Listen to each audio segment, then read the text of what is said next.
All right, hello again. It's been a while, hasn't it? As it always is and kind of always should be, to another posting for the Discerner under my YouTube channel, YouTube channel banner, Discerner, talking about sort of Christian issues and teaching slash discussing issues.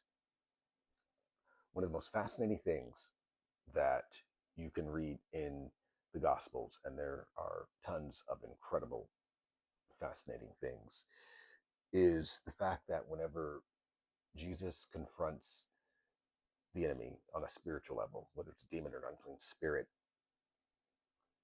these demonic forces recognize him instantly in a lot of situations where the humans, for obvious reasons, do not. Um, and I think, that's one of those things where it's not really that controversial. I think on the surface, you can think about it for 5 seconds, you understanding God, who he is, and you understand his spiritual being. And we, as believers, um, understand that there is a spiritual realm which people can have access to or that exists beyond the physical. Um, what is so fascinating to me is that all of these instances where Jesus will encounter a demon, they instantly recognize him and kind of repeat the same thing. They kind of play out in the same way for the most part, except for the temptation of Satan in the garden.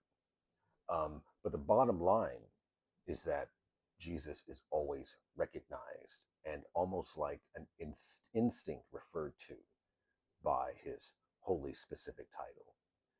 That's foundational aspect number one of these meetings. Number two, um, they're unaware of the future and they always want to ask, except for the Satan's temptation, in the wilderness. But all the other instances generally revolve around them asking if Jesus is there to punish them and cast them out. Has their time come? And they're really concerned about that, as I guess they should be. But the fact that it's documented in more than one scripture by more than one gospel author and then happened more than one occasion means the enemy really lacks any authority in this situation once Jesus and his authority and his divinity enters the situation.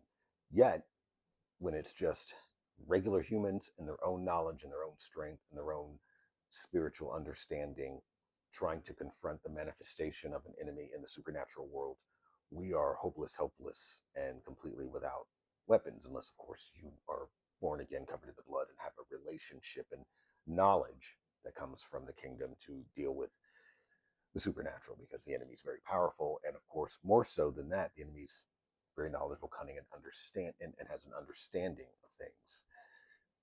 What do I mean by that? Well, that's, you know, the word Satan actually means accuser. And when you break down in Genesis, the conversation between the snake and Eve, he's accusing, um, when he's in his conversation with Eve, he's basically accusing God of not having given all this knowledge, all this being open and truthful and loving and helpful in his conversation with Eve about God. It's an accusation against God. And he convinces her by having, with superior knowledge of and understanding of, you know, to use her free will to make the wrong choice.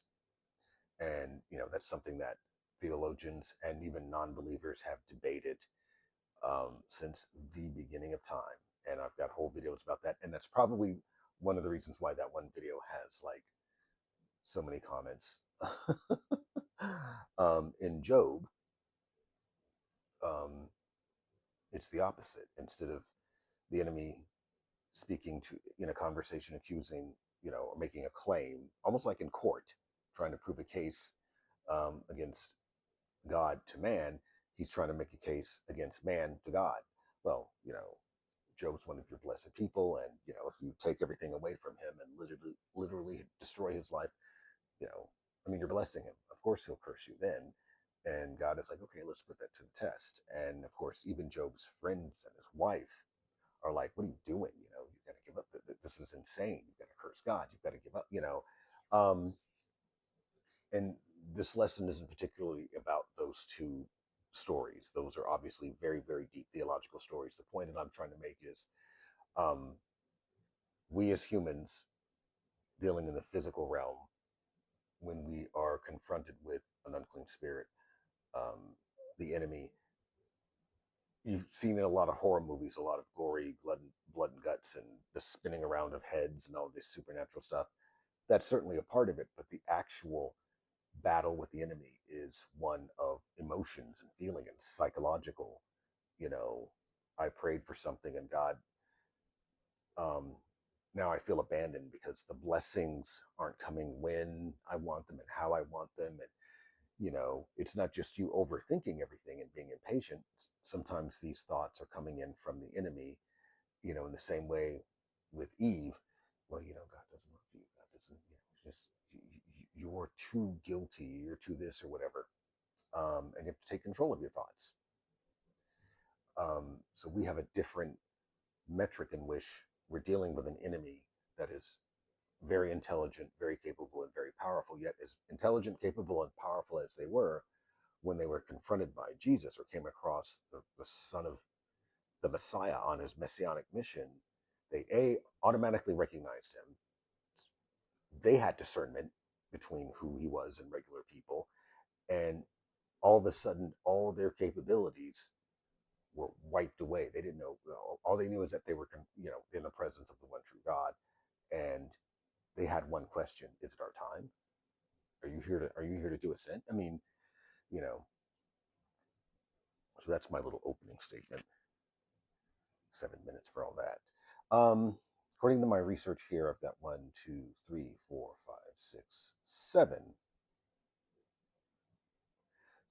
7 examples of this happening. However, the most famous one, the temptation in the wilderness, I'm going to sort of put that aside. That needs to be its own separate thing because that's in the Bible. That's Satan himself, and he isn't asking Christ if you're here for this time. He's trying to accuse Christ. It's a separate. The nature of that confrontation is different, but it is Jesus confronting the evil one. So that's Matthew 4, 1 through 14. And what I'm going to do is go down this list and sort of tell you where they are so you can sort of write it down or make a mental note, and then we'll go over a couple of them. This might be two separate videos because I like to keep these around the 20 minute mark. Um, the one that I heard about a few days ago that sort of jogged my memory and pushed me in the direction to do this one is the one titled "The Man with the Unclean Spirit," and that's the one where Jesus is teaching at the synagogue, and a guy speaks up who's got an unclean spirit, and it's a very short confrontation because you know it's it's more concerned with Jesus teaching with authority, and so we're going to go over that. But that is in Mark 1, 21 through 28, and Luke 4, 31 through 37. That's Mark 1, 21 through 28, and Luke 4, 31 through 37. And so we'll just go over that first. Because I've got both variations of it. And I'm reading from the New International Version. And yeah, sometimes, the translation, a lot of times the translations are important because, of course, they determine your surface understanding of what's being spoken to. And there are a lot of people have different arguments over what translations they want to use or do multiple translations. I'm one of those people. I like multiple translations. Growing up, I was a King James guy, and King James is wonderful. But whatever translation you prefer, again, there's something to pray about. That's totally personal with you, and then I'll talk about my feelings on the different translations perhaps another time. Jesus drives out an impure spirit. Mark 1, 21 through 28. 21. They went to Capernaum, and when the Sabbath came, Jesus went into the synagogue and began to teach. The people were amazed at his teachings because he taught them as one who had authority, not as the teachers of the law. Just then, a man in their synagogue who was possessed by an impure spirit cried out. See, pay attention. What do you want with us, Jesus of Nazareth? Have you come to destroy us? Who are you, the Holy One of God? It's incredible. So that is the recognition and the question. And that sort of thematically repeats itself in most of these confrontations. And Jesus, be quiet, said Jesus sternly. Come out of him. The impure spirit shook the man violently and came out of him with a shriek. The people were all so amazed that they asked each other, what is this? A new teaching and with authority. He even gives orders to impure spirits and they obey him. News about him spread quickly over the whole region of Galilee. So that's Matthew 1, 21 through 28, Luke 4, 31 through 37, and again, New International Version. Then he went down to Capernaum, a town in Galilee, and on the Sabbath he taught the people. They were amazed at his teaching because his words had authority. That. In the synagogue there was a man possessed by a demon, an impure spirit, uses both terms. Out of the top of his voice, impure spirit, go away. What do you want with us, Jesus of Nazareth? Have you come to destroy us? I know who you are, the Holy One of God. Again, same thing, recognition, um, and then that same question. And there also in these there's that revulsion, like, go away, you know, depart from me. They're trying, they're trying to get Jesus to go away. Be quiet, said Jesus sternly. Come out of him. Then the demon threw the man down before them all and came out without injuring him. All the people were amazed and said to each other, what words these are! With authority and power he gives orders to impure spirits and they come out. And the news about him spread throughout the surrounding area. All right, so for obvious reasons, that's got to be the first one. And it's the briefest one. That's basically the encounter. The big takeaway from that is, what's the first thing that the Bible says when Jesus starts teaching? Does he's teaching with authority? And why would it use that word? And how is that different from the normal teachings that the people would have experienced at the time? And I watched a couple of different studies on this, read a few things, watched a few things, YouTube being YouTube. And there's some great other content on this subject that you're welcome to peruse and take in. Because some people will say, it was, the scribes were just sort of teaching from a sort of a technical, dogmatic sort of standpoint, and Jesus came in and spoke with authority, because he is who he is. And I think that that is a very good thought. The Bible doesn't give specifics on what authority is. There are other examples of Jesus having incredible wisdom, as you would expect all this. And so I'm not a I'm not a big fan of debating too much on it. I think, as cultures change and the use of the word, because some definitions use the word power, cultures change and the definition of what is and isn't going on in this situation may shift according to the culture, your walk with God, and your translation. But here's the bottom line. Jesus is speaking obviously as the physical manifestation of I am who I am. That's going to be clear. Whereas whether the scribes, Sadducees, Pharisees, whoever was teaching before, obviously is going to be, you know, um, even if they're the greatest preachers ever, they're preaching what they feel at that time is the law of Moses and more tradition. This is what we've done. This is who we are. And there's the connection between, um, we're doing this because we've always done this. We believe it, but it's more of we act this way out of self-defining tradition kind of thing, Um, and there are very few examples that one can use. Um, I think in the modern era, you see military people, veterans like myself, some Marines, but once a Marine, always a Marine.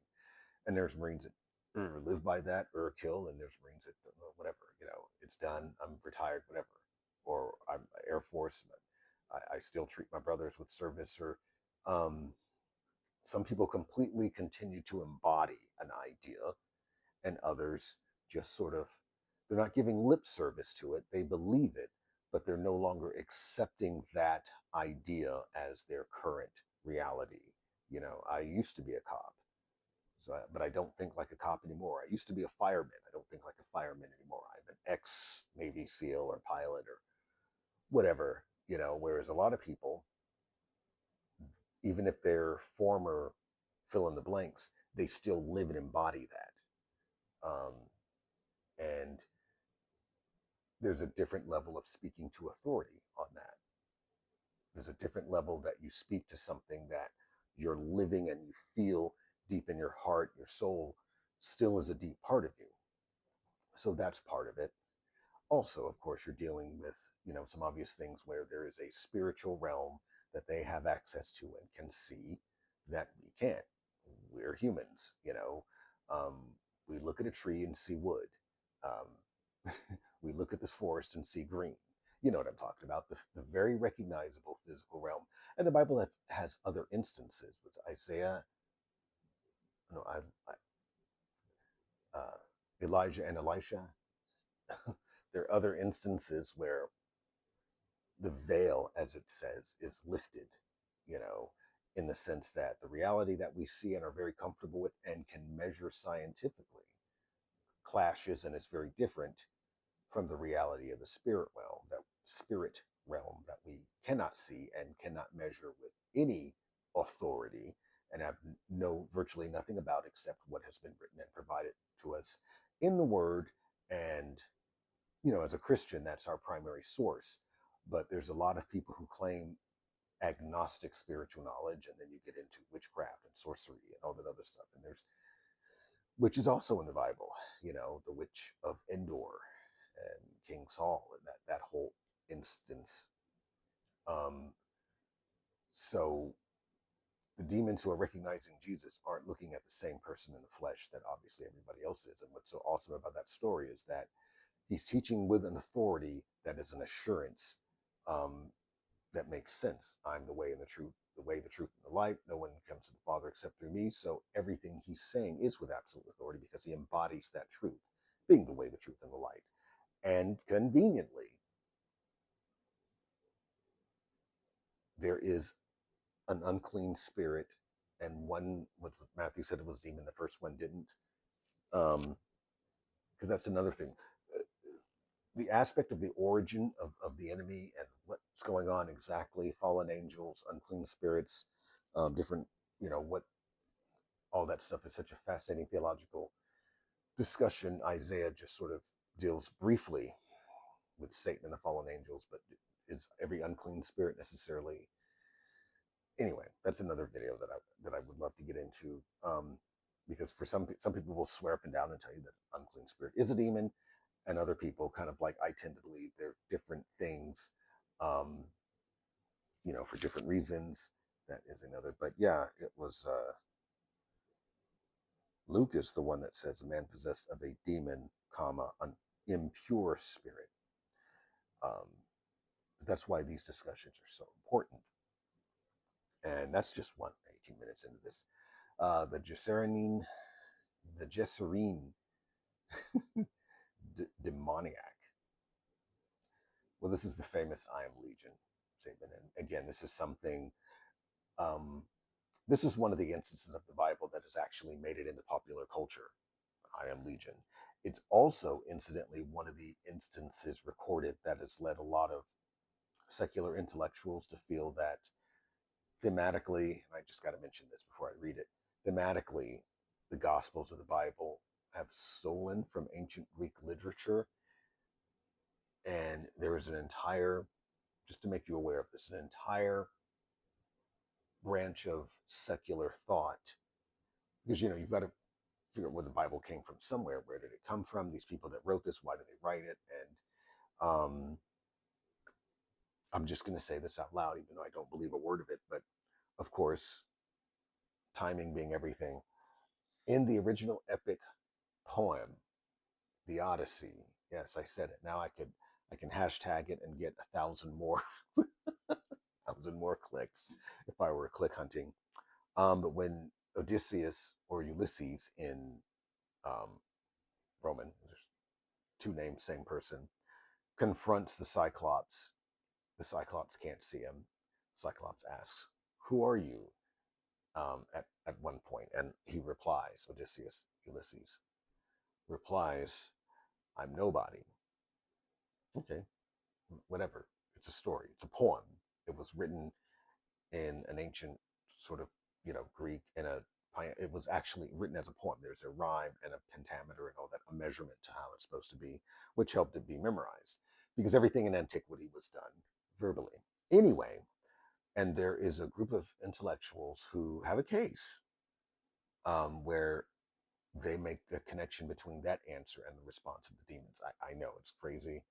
It's something that could be its own separate video. You can look it up for yourself. I may make a video on this at some point on how a bunch of secular people kind of think that the Bible, at least thematically, is stolen from epic literature recited, before Moses wrote this stuff down or before the Bible was compiled.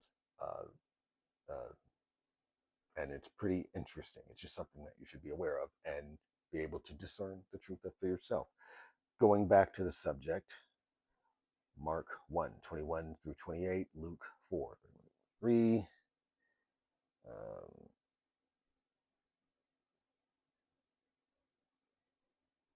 and let's see if I can't do something where I can read them both at the same time, like I did.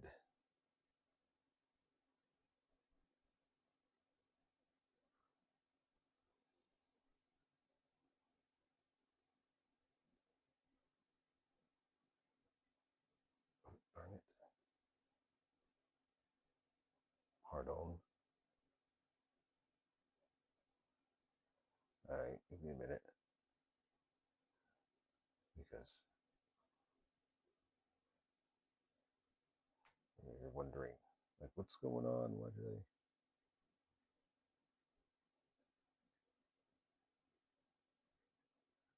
I don't want to cut this. All right, Matthew 8:28. When he arrived at the other side of the region of the Gardines, two demon possessed men came running from the tombs, met him. They were so violent that no one could pass that way. "What do you want with us, Son of God?" they shouted. "Have you come here to torture us before the appointed time?" There's again the recognition and the question. Some distance from them, a large herd of pigs was feeding. The demons begged Jesus, "If you drive us out, send us into the herd of pigs." He said to them, "Go." So they came out and went into the pigs, and the whole herd rushed down the steep bank into the lake and died in the water. Those tending the pigs ran off, went into the town, and reported all this, including what had happened to the demon possessed men. Then the whole town went out to meet Jesus, and when they saw him, they pleaded with him to leave their region. Okay, so that was Matthew 8. Now we're going to do Mark 5, 1 through 20. Jesus restores a demon possessed man. So the first one was two. This is one guy. They went across the lake to the region of Gerasenes. It's probably the better pronunciation. Gerasenes. When Jesus got out of the boat, a one with an impure spirit came from the tombs to meet him. Okay, so those are interchangeable. This man lived in the tombs, and no one could bid him anymore. No one could bind him anymore, not even with a chain. So this guy is expressing supernatural abilities. For he had often been chained hand and foot, but he tore the chains apart and broke the irons on his feet. No one was strong enough to subdue him.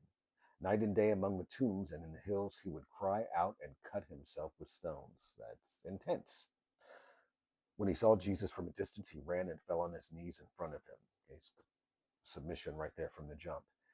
So he's been beating people up and breaking chains and subduing people, and God knows what harm, mentally, physically, and spiritually, had happened when people tried to confront this guy. Jesus enters the picture, and he's immediately, every knee shall bow, every tongue shall confess, right? "What do you want from me, Jesus, Son of the Most High God? In God's name, don't torture me." So the recognition. Jesus said unto him, "Come out of this man, you impure spirit." Then Jesus said to him, "What is your name?" And here's the famous line, "My name is Legion," he replied, "for we are many." And he begged Jesus again and again not to send them out of the area. A large herd of pigs was feeding on the nearby hillside, and this is where the stories converge. The demons begged Jesus, "Send us among the pigs. Allow us to go into them."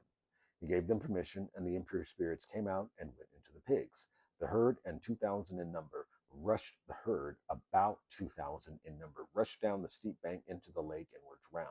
Those tending the pigs ran off and reported this in the town and the countryside, and the people went out to see what happened. When they came to Jesus, they saw the man who had been possessed by the legion of demons sitting there, dressed and in his right mind, and they were afraid. Those who had seen it told the people what had happened to the demon possessed man, and told about the pigs as well. Then the people began to plead with Jesus to leave the region.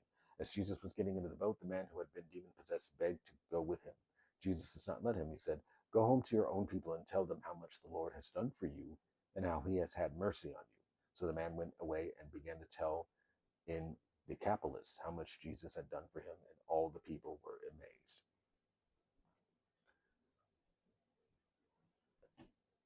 Discernment. Is it one person or two? And does it matter? What matters is the authority of Christ and the fact that, and I think I can sort of see in my imagination as a creative person myself, how, as the story, when it was recorded, as in written down, recorded, not verbally, because of course everything was word of mouth, um, the gospel writers get that one detail um, wrong. We are legion, you know, we are legion. And again, always recognizing Jesus, always recognizing his authority, as in the first story, and asking that question. You know, they are aware that their time is limited, and they're afraid of that moment, and they subdue under the absolute authority of Christ. Um, do I lose sleep over some of the minor details of the retellings? Where these are four different guys who did their own research or were there, saw it, and you know they're retelling the details to the best of their ability. These are what they saw, different times, different perspectives. Um, no, I don't think that automatically means that incident didn't happen, because once in one version, one guy is possessed, or two guys are possessed. Um, but for a lot of people, they're going to be challenged by that. That's going to lead them down a rabbit hole. Why would there be a difference? And the way people interacted with things like that in that time period, as far as how they wrote things down, again, most things were word of mouth. And I think that the origin is from the fact that the answer is, we are legion. And I think some people just sort of, as they spread it around, not that it's a case of telephone or whatever, but they spread it around, that meant that they were possessed with more than one person. It was more than one person who was speaking to Jesus, or what have you. The core fact is that the person being possessed in human form is requesting help because they're being tortured. Um, the demons ask to be put in something living, which is very interesting, and sort of spins you back into what is the origin of these unclean spirits. Because if they're like demons, like in fallen angels definition of demons, what is their attraction to having to be in the flesh? um, what difference does it make if you can fly around freely in the air?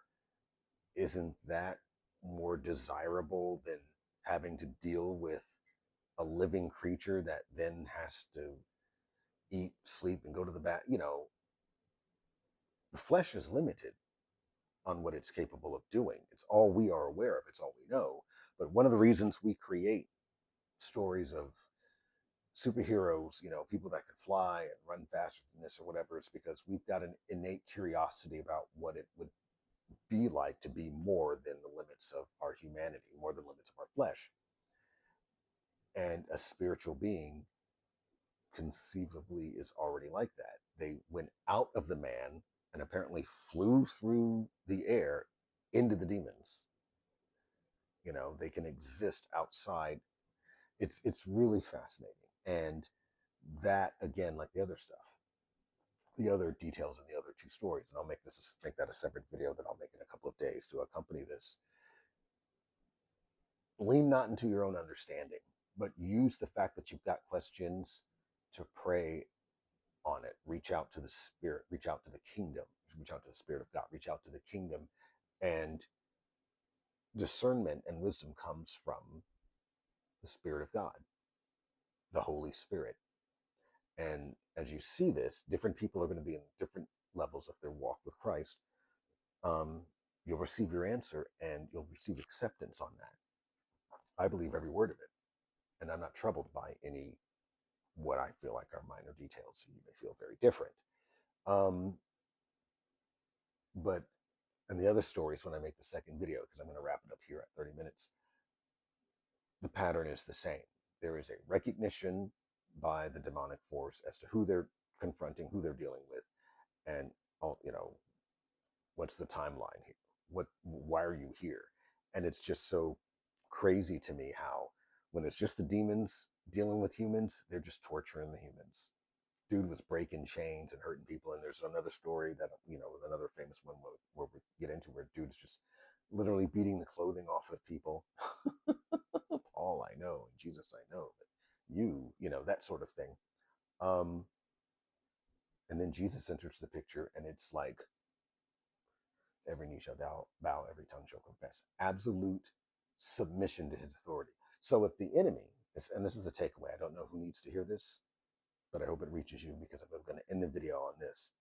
If the enemy has the knowledge and wisdom to submit to the authority of Christ, then maybe you should too, because Jesus is bigger than your problems.